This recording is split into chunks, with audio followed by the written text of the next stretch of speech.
अस्सलाम वालेकुम नाज़रीन इकराम, IND टुडे के खबरनामे में आपका खैर मकदम है। आइए देखते हैं आज के तफसीलात। शहर हैदराबाद की नेकलेस रोड पर मुल्क की CRPF ने आज अपना 81वां राइजिंग डे सेलिब्रेशन मनाया। मेहमान खुसूसी के तौर पर तेलंगाना के गवर्नर ESL नसीमम ने शिरकत करते हुए रियासत में पानी की किल्लत पर तबसरा किया और बतलाया कि ऐसे पुराशुभ दौर में पानी की हिफाजत हर शहरी का फर्ज हो गया है। पानी का इस्तेमाल कम करते हुए आने वाले दौर की मुसीबतों को दूर करें और हर आदमी अपने तौर पर कम से कम रोजाना 1 बकेट पानी बचाएं ताकि आने वाले बुरे वक्त का सामना किया जा सके।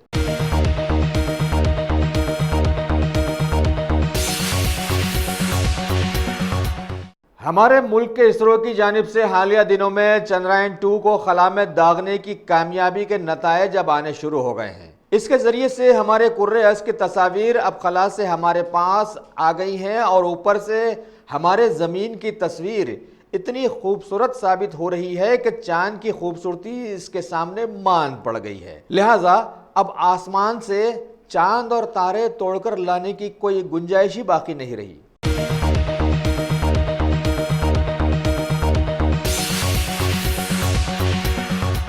शहर हैदराबाद में बोनाल त्यौहार के चलते आज मंदिरों के मशहूर इलाके लाल दरवाजे के सारे मंदिरों में सुबह 6 बजे से ही कई आला सतही लीडर्स पूजा पाठ के लिए आना शुरू हो गए, जिनमें शामिल थे टॉलीवुड की अदाकारा कांग्रेसी लीडर विजय शांति, रियासती वज़रा T श्रीनिवास यादव, मोहम्मद महमूद अली, इंदिरा किरण रेड्डी, साबिका वजीर देवेंद्र गौड़, उनके खानदान के अफराद भी, TGS के प्रोफेसर कोदंडराम, पोनाला लक्ष्मैया, बंडारू दत्तात्रेय, RDO श्रीनिवास रेड्डी और चंद्रकला, MLA राजा सिंह और N नरसिम्हा रेड्डी, इनके साथ साथ बहुत सारे दीगर लीडर्स ने भी बहुत सारे मनादिर में हाजिरियां दी। సభాధ్యక్షులు నరసింహరావు గారు, నా తమ్ముడు శ్రీనివాస్ యాదవ్ గారు, honourable minister of film industry and Animal husbandry వేదిక మీద ఉన్న పెద్దలకు, ఈ ప్రోగ్రాంలో వచ్చిన అందరికీ నా పేరుతో నమస్కారం. బోనాల పండుగ మా తెలంగాణ పండుగ. తెలంగాణ వచ్చిన తర్వాత మా ఆనరబుల్ సీఎం గారు బోనాల పండుగకు చాలా ఇంపార్టెన్స్ ఇస్తున్నారు. మా తెలంగాణ పండుగలు అంటే వర్ష సీజన్ తర్వాత చాలా బాగా सेलिब्रेट చేస్తున్నారు. बोनाल पंడుగ हमारा हिंदू मुस्लिम भाई मिलकर मनाने वाला ईद है. ये ईद में हम सब शरीक होते हैं और ये हमारा अपना तेलंगाना की एक त्यौहार है, बड़ी त्यौहार. जिस तरह हम रमजान मनाते हैं, दिवाली मनाते हैं, दशहरा मनाते हैं, उसी तरह बोनाल भी बहुत जोरों से मनाते हैं. और हमारे ऑनरेबल सीएम साहब ने बोनाल फेस्टिवल के लिए 15 करोड़ रुपए सैंक्शन किए. ये पहली मरतबा हिंदुस्तान में कोई स्टेट है तो ये तेलंगाना स्टेट है. और तेलंगाना के चीफ मिनिस्टर ने खासतौर से हमारी तेलंगाना की जो ईद है बोनाल ईद के लिए 15 करोड़ रुपए सैंक्शन किए. सभी मंदिरों को, जितने हैदराबाद में मंदिर है, हमारे तेलंगाना सिवाय खुद पर्सनल मंदिरों को जाकर बोनाल फेस्टिवल को सेलिब्रेट करने के लिए गवर्नमेंट की तरफ से फंड दिया गया है और ये फंड को सारे मंदिरों में तकसीम किया गया है. और बोनाल फेस्टिवल बहुत अच्छी तरीके से मना रहे हैं. టెంపుల్ యొక్క ఎక్స్టెన్షన్ కూడా జరగాలి, మరి దానికి సహకరించట్లేదు. సహకరిస్తే బాగుంటుందని నేను అనుకుంటున్నాను. ఇక్కడ రాజకీయం కాదు, అమ్మవారి గుడి, అమ్మవారికి మించింది ఎవరు లేరు. సో ఈ గుడి అనేది ఇంకా పెద్దగా అవ్వాలి, ఎక్స్టెన్షన్ అవ్వాలి అని మరి ప్రభుత్వం కొంచెం నిర్ణయం తీసుకుంటే బాగుంటుందని నేను కోరుకుంటాను. Thank you. బోనాలు మనం ఎందుకు చేస్తామంటే మంచి వర్షం పడాలి, ఇట్లాంటి కూడా రోగం రావద్దు, అన్నదాత మంచిగా ఉండాలి, మొత్తం భారతదేశం మొత్తం హిందూ సమాజం మంచిగా ఉండాలని ఇవాళ మనం బోనాల కార్యక్రమం చేసుకుంటాం. అమ్మవారికి మనం దర్శనం చేసుకుంటాం. అదేవిధంగా ఓల్ సిటీలో చాలా ప్రత్యేకమైన చాలా వైభవంగా బోనాల కార్యక్రమం జరుగుతుంది. రేపు పలారం వంటి కార్యక్రమం కూడా ఉంటుంది, ఊరేగింపు ఉంటుంది. ప్రతి సంవత్సరం లాగా ఈ సంవత్సరం కూడా చాలా శాంతిపూర్వకంగా మన ఈ బోనాల సందర్భం జరుపుకోవాలని నేను అందరికీ కోరుతున్నాను. అదేవిధంగా సింహవాహిని మహంకాళి మాత టెంపుల్ ఈ కమిటీ మెంబర్స్, అధ్యక్ష వారు, కార్యకర్తలు అందరూ కూడా నేను హృదయపూర్వకంగా ధన్యవాదాలు చెప్తా. ఎందుకంటే ఇక్కడ వేదిక వేసి ఒక మంచి వ్యవస్థ కార్యక్రమం చేస్తారు, అందరు సేవ చేస్తారు. అందుకోసం కమిటీ మెంబర్స్ కూడా నేను హృదయపూర్వకంగా ధన్యవాదాలు చెప్తున్నాను. జై శ్రీరామ్.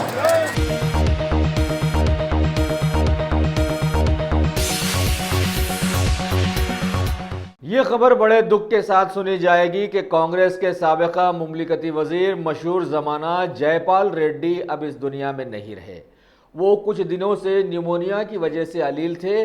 उन्हें गच्चीबोली के कॉरपोरेट हॉस्पिटल में शरीक करवाया गया था, जहां उन्होंने कल शब आखिरी सांसें ली।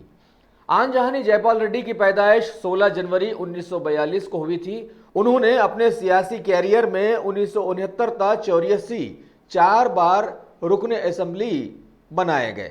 1977 में मुल्क में इमरजेंसी लागू होने के बाद उन्होंने कांग्रेस पार्टी छोड़कर उस वक्त की जनता पार्टी में शमूलियत अख्तियार कर ली और 1985 तक 88 तक उन्हें पार्टी का मोतमद बना दिया गया। 1984 में वो जिले महबूबनगर से पार्लिमानी मेंबर मुंतखब हुए। इसके बाद 1990 तक 96 उन्हें राज्यसभा का मेंबर नामजद किया गया और 1991 तक 92 उन्हें राज्यसभा में लीडर ऑफ अपोजिशन का भी मुकाम मिला। उन्होंने 1999 में दोबारा कांग्रेस पार्टी ज्वाइन की और लोकसभा का इलेक्शन जीतकर यूनियन मिनिस्टर बना दिए गए। अपनी जिंदगी में उन्होंने बहैसियत मरकजी वजीर कई कलमदान रखे, जैसे minister for information, science and technology, urban development, ministry of petroleum and natural gas, ministry of earth sciences वगैरह वगैरह। इनके ख़त्म हो जाने की खबर पर सारे मुआशरे में अफसोस और गम की लहर दौड़ गई।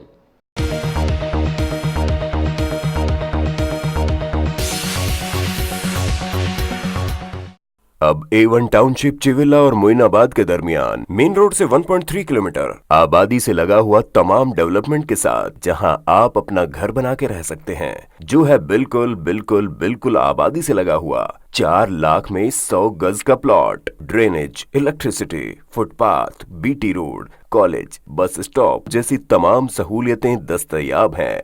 आपका ये छोटा सा इन्वेस्टमेंट आपका और आपके बच्चों का मुस्तकबिल बदल सकता है। मजीद मालूमात के लिए हमें कॉल करें। Address pillar number 235 opposite fishers department, Rajendra Nagar, Hyderabad. Contact 7799603838।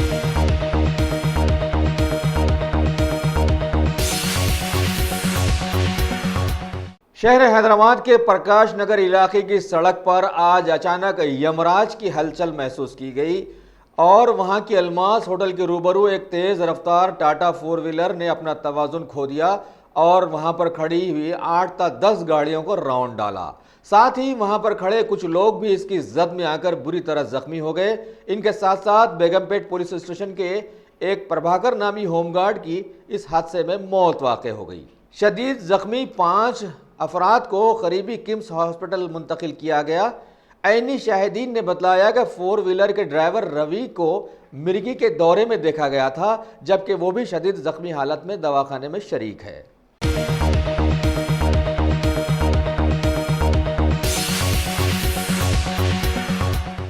Hyderabad के जुड़वां शहर सिकंदराबाद के इलाके में सिटी सिविल कोर्ट की एक नई इमारत के फेज 2 का इफ्तिताह आज अमल में लाया गया। मेहमान खुसूसी के तौर पर सुप्रीम कोर्ट के जस्टिस NV रमना ने शिरकत की। दीगर मेहमानों में सुप्रीम कोर्ट के ही justice L Nageswara Rao, justice R Subhash Reddy और रियासती हाई कोर्ट के जजेस राघवेंद्र S चौहान और PV संजय कुमार शामिल थे। इफ्तिताही तकरीब बड़ी पुरअसर रही और लोगों को कई कानूनी नुकात से रोशनास करवाया गया।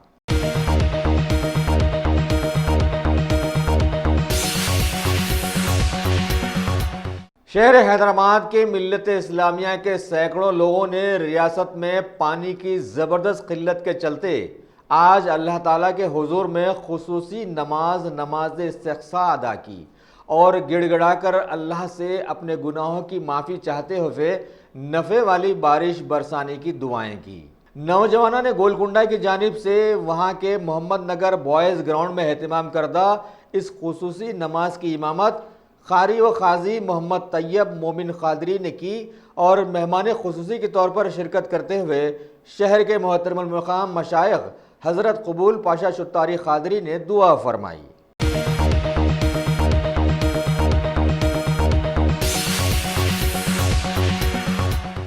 शहर हैदराबाद के अंबरपेट पुलिस के अहदेदारों ने एक देरीना शिकायत पर कार्रवाई करते हुए शहर के मशहूर बदमाश 3 चेन स्नैचर्स को गिरफ्तार करने में कामयाबी हासिल की, जिनके नाम ये बतलाए गए 19 साला हर्षा जोशी, 18 साला मनोज कुमार और 22 साला टी अश्विन सिंह, और उनके पास से 4 सोने की चेन्स मालियत 1,20,000 बरामद कर जब्त कर ली। और मीडिया को बतलाया कि तीनों बदमाश जाहिरी तौर पर फूड डिलीवरी बॉयज़ का काम करते हुए सुनसान इलाकों में पैदल राहरो खवातीन के गलों से चेन खींचकर रफू चक्कर हो जाते। इस केस में एसीपी एम सुदर्शन की निगरानी में मलकपेट और अंबरपेट के पुलिस स्टाफ ने हिस्सा लिया। नमस्कार। आज Hyderabad city police east zone के तरफ से 3 ऑफेंडर जो एक robbery case, day chain snatching के ऑफेंडर हैं, उनको अरेस्ट किया गया और उनके पास से 4 तोलास का गोल्ड चेन जिसका कीमत 1,20,000 रुपये है वो बरामद हुआ। आपको मालूम होगा कि कल यानी कि 27 जुलाई को श्रीमती बी अनसुईया जो कि डीडी कॉलोनी अंबरपेट में रहती हैं और मंदिर से दर्शन करने के बाद जब वापस घर जा रही थी तो बाइक पर 2 लोग आकर उनका चेन स्नैचिंग किए। इमीडिएटली डायल 100 के द्वारा पुलिस स्टेशन में कंप्लेन आया और हमारे एडिशनल डीसीपी गोविंद रेड्डी और उनके पूरे टीम, एसीपी, एसएचओ और पूरे टीम और साथ में दूसरे स्टेशन के टीम भी सपोर्ट करके इमीडिएटली प्लानिंग शुरू किए और 12 आवर्स के अंदर ये केस डिटेक्ट हुआ। तीनों अक्यूज्ड अरेस्ट हुए और गोल्ड चेन भी रिकवर हुआ। जो 3 लोग अरेस्ट हुए उनका डिस्क्रिप्शन है, एक हर्षा जोशी हैं जो काचीगुड़ा रेलवे के पास रहते हैं, दूसरा P Manoj Kumar son of P Balayya, ये काचीगुड़ा क्रॉस रोड के पास रहते हैं और ओरिजिनल सिद्दीपेट के रहने वाले हैं, और तीसरा ठाकुर अश्विन सिंह सन ऑफ ठाकुर प्रीतम सिंह, ये एसी टेक्नीशियन का काम करते हैं और सुल्तान बाजार में रहते हैं। ये लोग को आज काचीगुड़ा रेलवे स्टेशन के पास से अरेस्ट किया गया और जैसा कि आप लोग जानते हैं ये लोग चेन स्नैचिंग हैदराबाद में पहले से बहुत कम हो गया है और आज की तारीख में हैदराबाद सिटी पुलिस का टॉप प्रायोरिटी है कि इस तरह के क्राइम को बिल्कुल ज़ीरो टॉलरेंस रखना और पब्लिक के कोऑपरेशन से, मीडिया के कोऑपरेशन से विदिन 12 आवर्स हम लोग इस तरह के केस को डिटेक्ट करते रहे हैं। इसमें मीडिया से एक हमारा रिक्वेस्ट है कि इस तरह का वीडियो फुटेज को वो टीवी पर नहीं दिखाएं। ये एक कोर्ट के समक्ष एक एविडेंस है और इससे इन्वेस्टिगेशन भी डिस्टर्ब होता है। तो मीडिया से भी हमारा अपील है कि इस तरह का अगर कोई क्राइम होता है आगे, उसको मीडिया पे आप नहीं दिखाएं। और ऐसे मौके पे आप लोग के तरफ से, मीडिया के तरफ से जो यंग बॉयज़ हैं हमारे, उनको हम कहना चाहते हैं कि लाइफ में इस तरह का क्राइम करने से गारंटी है जेल। पुलिस के पास जो टेक्नोलॉजी है, पुलिस के पास जो मॉडर्न मेथड ऑफ इन्वेस्टिगेशन है, इसके तहत आप पुलिस से बचकर नहीं जा सकते हैं। 1 दिन लगे, 2 दिन लगे, 10 दिन लगे, लेकिन मैं गारंटी करता हूं कि जो भी क्रिमिनल हैं वो ज़रूर पकड़े जाएंगे।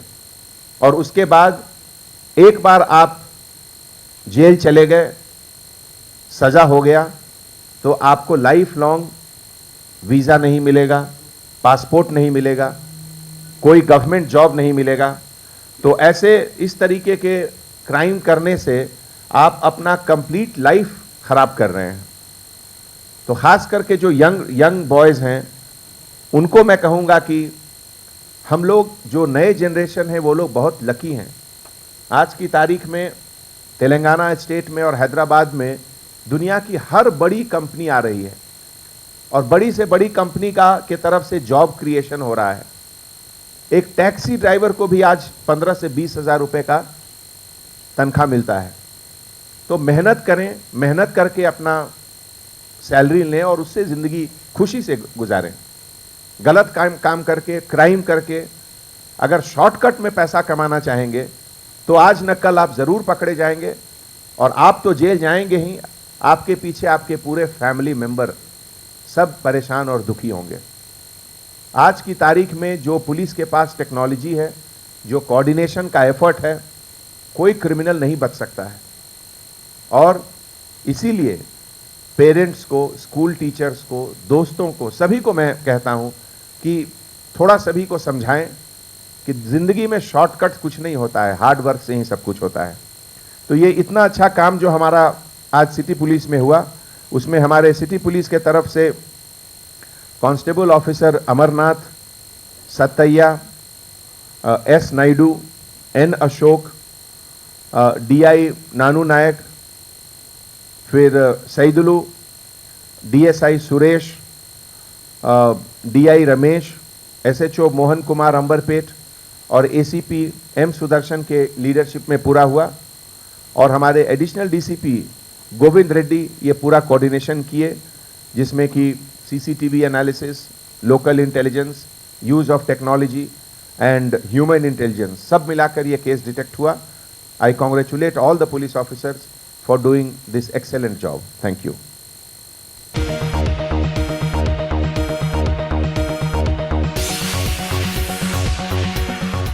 Bhagwan Devi Hospital, Dr. Om Prakash Agrawal presents Juhi Clinics at Shekpet। 25 सालों से ऑर्थोपेडिक्स सर्विसेज खिदमत अंजाम देते आ रहे हैं। भगवान देवी हॉस्पिटल है हमेशा आपके साथ। Doctor Om Prakash Agarwal, MS ortho, senior orthopaedic surgeon. Doctor Arvind Kumar, MS ortho, senior orthopaedic surgeon. Treatment for difficult fractures, joint replacement, arthroscopy surgery, spine surgery, all under one roof. हजारों मरीजों का कामयाब इलाज जदीद टेक्नोलॉजी के जरिए।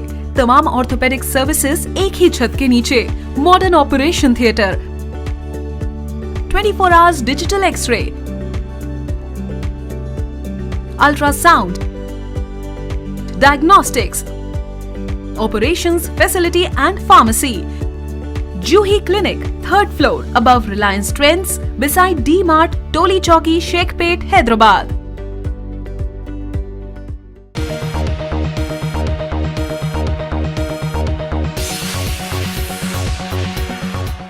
शहर हैदराबाद के हज हाउस से आज़मीन हज के 7वें, 8वें, 9वें और 10वें काफिलों को आज विदा कर दिया गया। कमेटी के सदर नशीन मोहम्मद मसीहुल्लाह खान ने उन्हें हरी झंडी दिखाई। इस मौके पर कई सियासी लीडर्स, समाजी खिदमतगारों के साथ साथ रुकन हज कमेटी अबू तलहा अमजद भी वहां पर मौजूद रहे।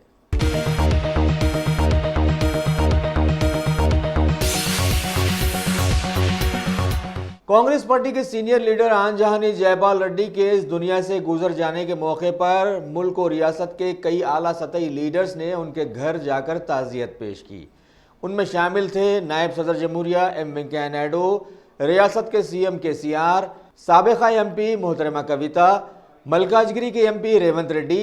इनके साथ साथ फिल्म इंडस्ट्री से जुड़े बहुत सारे लोग भी उनमें शामिल रहे।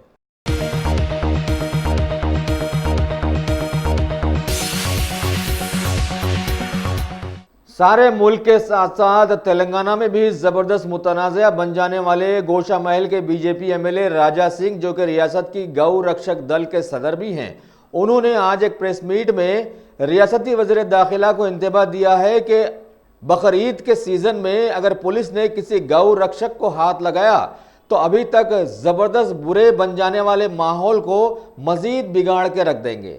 इन्होंने जानवरों को लाने वाली हयात नगर की मजाफाती सड़क के पुलिस स्टेशन पर भी धरना दिया और कहा कि जानवर गाय हिंदुओं की माता है और सभी को इसे कबूल करना है, लिहाजा हिंदू इसकी हिफाजत करेंगे। खुशी की बात है क्योंकि यहाँ एक कार्यकर्ता का सवाल नहीं है, हर वो गौरक्षा का सवाल है जो पुलिस को लेकर गौरक्षा करना चाहते हैं। अगर कोई इलीगल रूप से गाय काटने ले जाता है तो उस गाय को पकड़ के पुलिस स्टेशन में रखते हैं। हम लीगली तेलंगाना में गौरक्षा कर रहे हैं तो ये लोगों को समझ में नहीं आ रहा।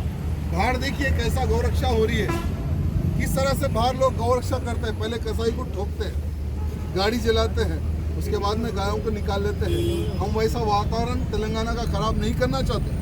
हम पुलिस को लेकर हम गौ रक्षा का एक अभियान चलाना चाहते हैं। अगर पुलिस सपोर्ट करी तो ठीक है, अगर सपोर्ट पुलिस नहीं करती है, अगर तेलंगाना में कुछ भी अगर प्रॉब्लम होता है उसकी जिम्मेदार पुलिस रहेगी। और हमारे होम मिनिस्टर, तेलंगाना के होम मिनिस्टर साहब को भी मैं कहना चाहूँगा कि आप होम मिनिस्टर है तेलंगाना के, ना कि मुसलमानों के आप होम मिनिस्टर नहीं है। आपके दो आंख हैं, हिंदू हो या मुस्लिम, सिख हो या ईसाई, सबको एक नज़र से आप देखने का आपका कर्तव्य बनता है। अगर आप कसाईयों को सपोर्ट करेंगे और गौ रक्षकों को जेल में डालेंगे तो इसका परिणाम भी आप सबको भुगतना पड़ेगा। तेलंगाना का वातावरण हम खराब नहीं करना चाहते। अगर तेलंगाना में गाय कटेगी तो आने वाले समय में फिर कसाईयों की क्या हालत होगी, हमारे होम मिनिस्टर साहब भी थोड़े सोचने और समझने की आवश्यकता है। और अभी तो उन कार्यकर्ताओं को रिमांड कर दिया, यानी जैसा उनको पता चला कि मैं आ रहा हूँ, पीछे के दरवाजे से निकाल के सीधा मजिस्ट्रेट के घर को उनको लेके चले गए, वहाँ से उनको जेल को भी पहुँचा दिए। अभी रमना क्या Ram Mohan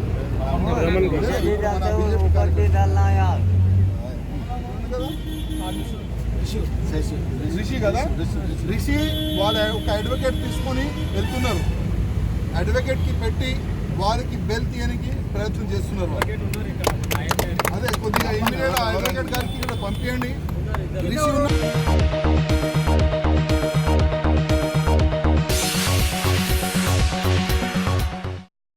top selection computers.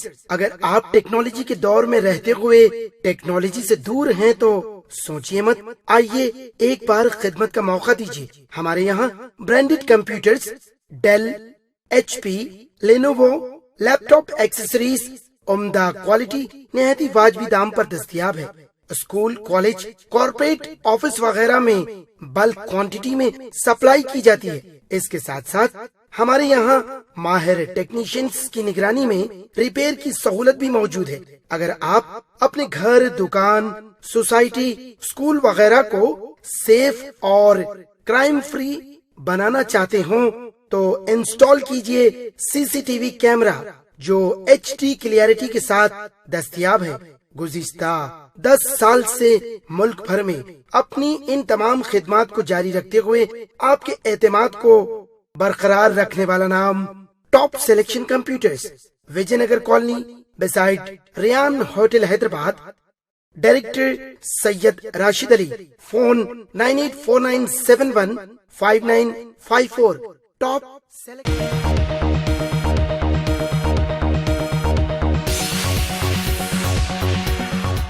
Bharat की बॉलीवुड के मशहूर अदाकार मुंबई के एजाज खान ने एक प्रेस मीट में कुल-हिंद मजलिस इत्तेहादुल मुस्लिमीन के पार्लिमानी मेंबर बैरिस्टर असदुद्दीन अवैसी से शिकवा किया कि उन्होंने उनके खिलाफ लगाए गए इल्ज़ामात पर अपनी आवाज़ नहीं उठाई।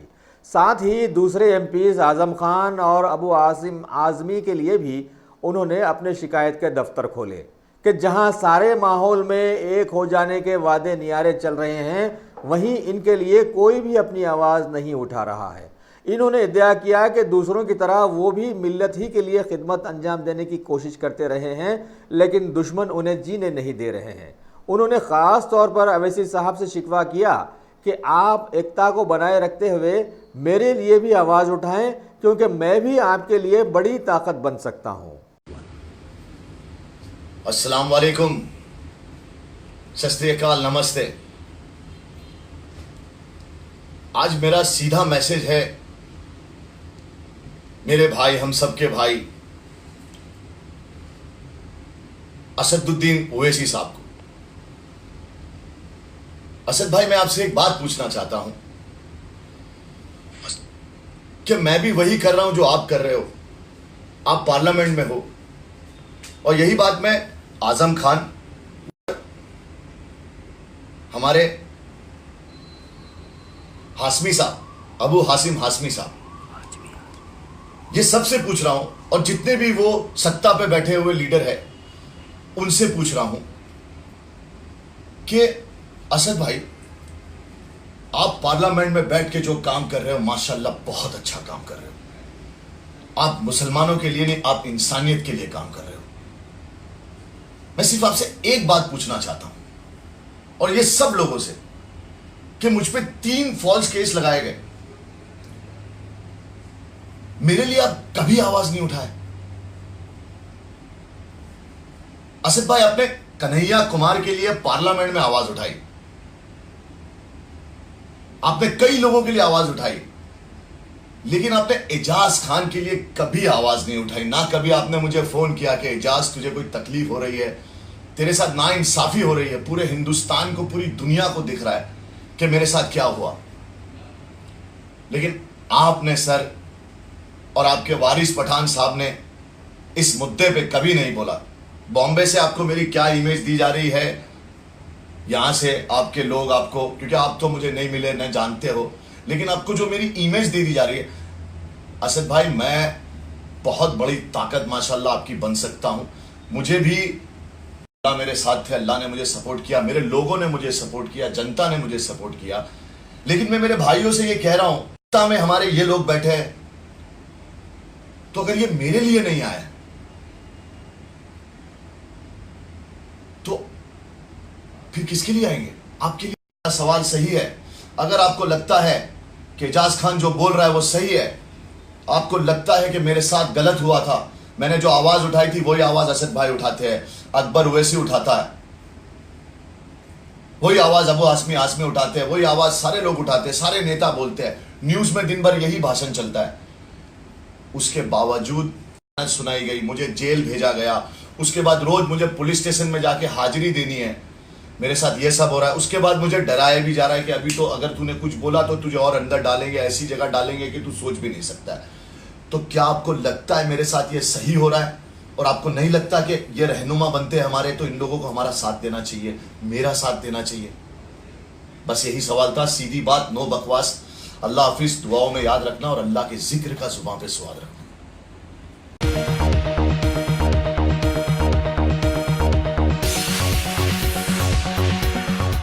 कुल हिंद मजलिस इत्तेहादुल मुस्लिमीन के सदर और हैदराबाद के पार्लिमानी मेंबर बैरिस्टर असदुद्दीन अवैसी ने कांग्रेस के सीनियर लीडर जयपाल रेड्डी के दुनिया से गुजर जाने पर उनके घर जाकर आज ताज़ियत पेश की। 77 साल की उम्र में जयपाल रेड्डी ने कल शब दुनिया को अलविदा कहा था।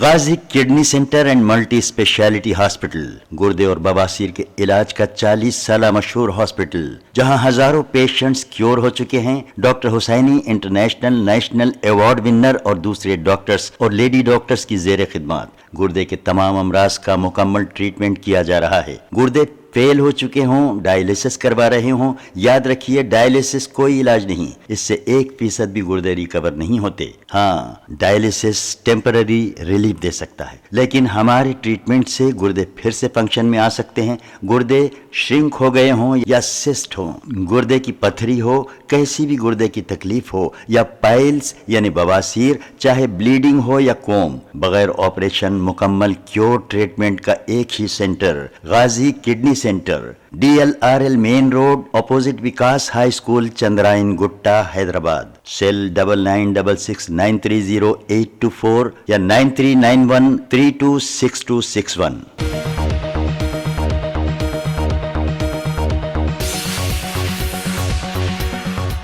तेलंगाना बीजेपी के साबिका MP बंडारू दत्तात्रेय ने आज एक प्रेस मीट में TRS गवर्नमेंट पर तनकीद करते हुए बतलाया कि हुकूमत बनाते वक्त KCR ने बेरोजगारी दूर करने का जो वादा किया था वो धरा का धरा रह गया है और रियासत में बेरोजगारी उरूज पर आ गई है।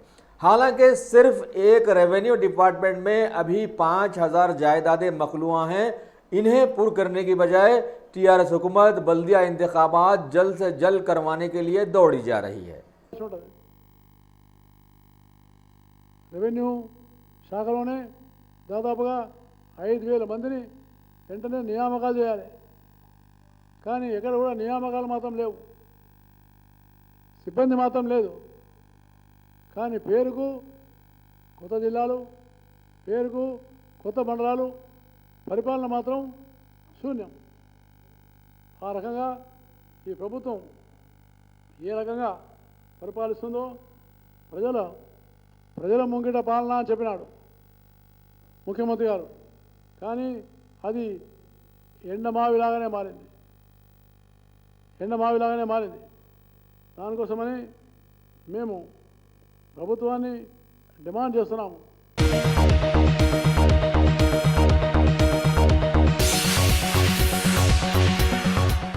अगर आपने हमारे चैनल को सब्सक्राइब नहीं किया है तो आपको यहाँ सब्सक्राइब बटन दिख रहा है, उसे क्लिक करिए और सब्सक्राइब कीजिए और साथ ही साथ बेल आइकॉन को भी क्लिक करिएगा जिससे कि आपको ताज़ा अपडेट मिलते रहें।